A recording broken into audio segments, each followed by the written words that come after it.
दोस्तों आज आम पढ़ा ओएसटी आसुवा ओडिया सब्जेक्टर वाक्य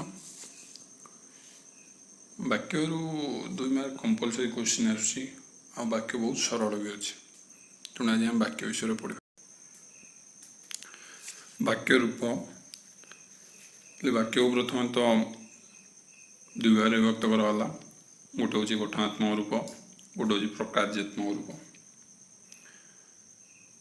गठनात्मक रूप कौन ना गठन दृष्टि वाक्य को चारि भाग विभक्त करे सरल वाक्य जैविक वाक्य जटिल वाक्य और मिश्र वाक्य। प्रकारात्मक रूप विषय में पछर पढ़ा सरल वाक्य गोवर्धन दरिद्र मानकर सेवा करती नमिता को तांको घर लोक भल पाती।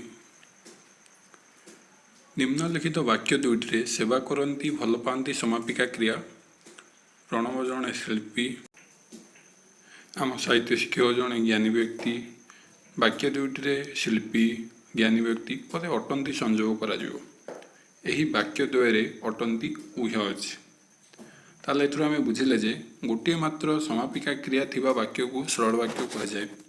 आम जो सब वाक्यटी पढ़ले ए पिले देख सेवा करती भल पाती। तृतीय वाक्य दे प्रणव जड़े शिल्पी अटंती आम साहित्य शिक्षक जड़े ज्ञानी व्यक्ति अटंती ये अटंती जदिओ उह अच्छी आमको बुझा पड़ू अटंती बुझा तेणु गोटे मात्र समापिका क्रिया थिबा वाक्य को सरल वाक्य कहुए।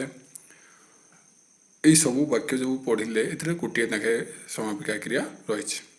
आसला जैविक वाक्य पवित्र पहुँचला सुषमा आसिला और उभय मिसी पाठ पढ़िले मनोज श्रेणी रे बसिला मात्र पढ़ी पारा नहीं माँ भल करी शिखाइले किंतु बबीता रोषेई करि पारिला नहीं।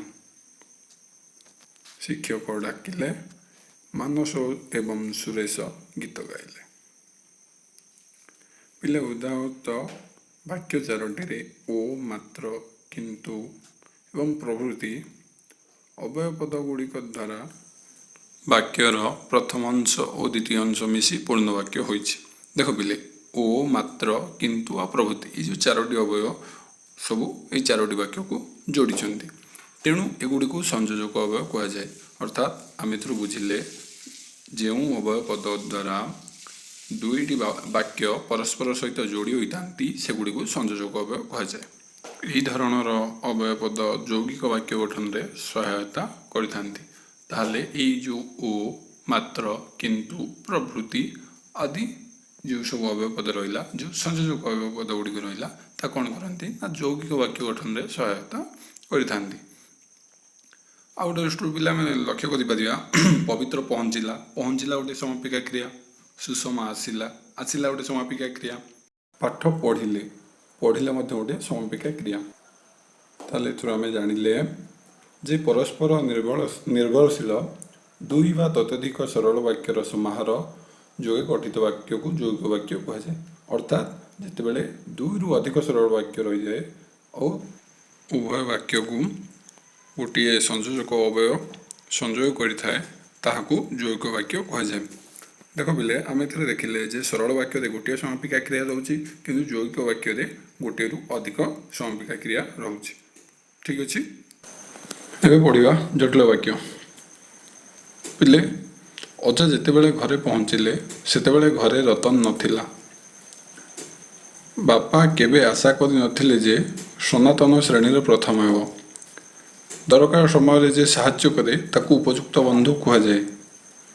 कालीर काम जदि आज करुछ तेबे आजिर काम एबे करो।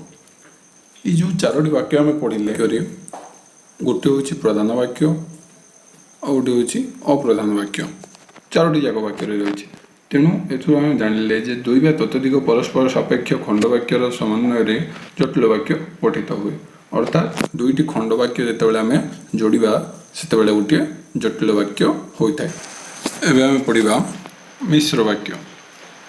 प्रथम देख गीत बाजा और नाच चलवा जो दर्शक मैंने देखा आसिले गोटे यौगिक असंपूर्ण वाक्य। द्वितीय वाक्य जेजे से उपयुक्त चौकी बसाइले गोटे सरल वाक्य से यथाशक्ति भोजन प्रदान कले ये गोटे सरल वाक्य। तेणु प्रथम द्वितीय तृतीय वाक्य को एकाठी मिसाइले हेब ଯଦି ଆମେ ମିଶାଇଦେବା କ'ଣ ହେବ? ବାଜା ଓ ନାଚ ଚାଲିବା ସମୟରେ ଯେଉଁ ଦର୍ଶକମାନେ ଦେଖିବାକୁ ଆସିଥିଲେ ଜେଜେ ସେମାନଙ୍କୁ ଉପଯୁକ୍ତ ଚୌକିରେ ବସାଇଲେ ଓ ସେମାନଙ୍କୁ ଯଥାଶକ୍ତି ଭୋଜନ ମଧ୍ୟ ପ୍ରଦାନ କଲେ। ତେଣୁ ଯେକୌଣସି ପ୍ରକାର ବାକ୍ୟର ସମନ୍ୱିତ ରୂପକୁ ମିଶ୍ର ଅର୍ଥାତ୍ ସରଳ, ଯୌଗିକ, ଜଟିଳ ଆଦି ସମସ୍ତ ପ୍ରକାର ବାକ୍ୟକୁ ମିଶାଇ ଦେଲେ ତାହା ମିଶ୍ର ବାକ୍ୟ ହୋଇଯାଏ।